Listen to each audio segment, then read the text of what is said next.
Shalom Chavrim, I'm Stephen Benoon. You're watching Israeli News Live, and we're starting to see more and more up here in Orlando, Florida.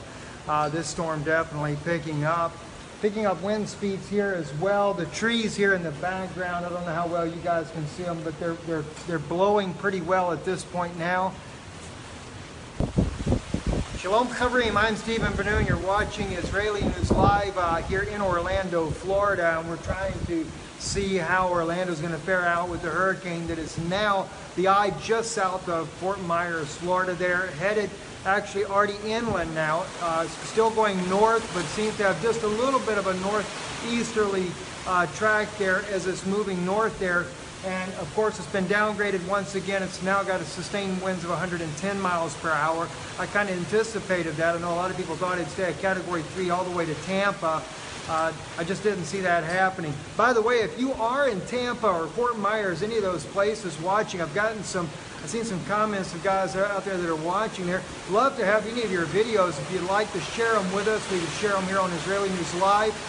You can send them to israelinewslive@gmail.com. Love to be able to hear from you guys.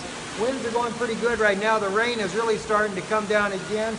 This has been happening kind of in bursts as well, where we've been getting heavy downpours and it slows back up.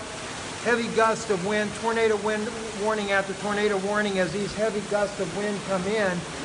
Thus far, we've not seen too much flooding as of yet, but of course the rains have been falling all day.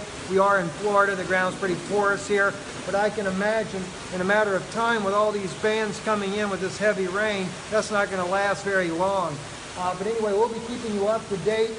I think about the most we're getting right now is maybe 30 mile an hour gusts out of the storm, but I'm sure as the eye moves further north, and from what it's looking like right now, that eye could come over pretty close to Orlando. I think it'll be a little bit to the west of Orlando, which would put us with the strongest winds once the storm gets here.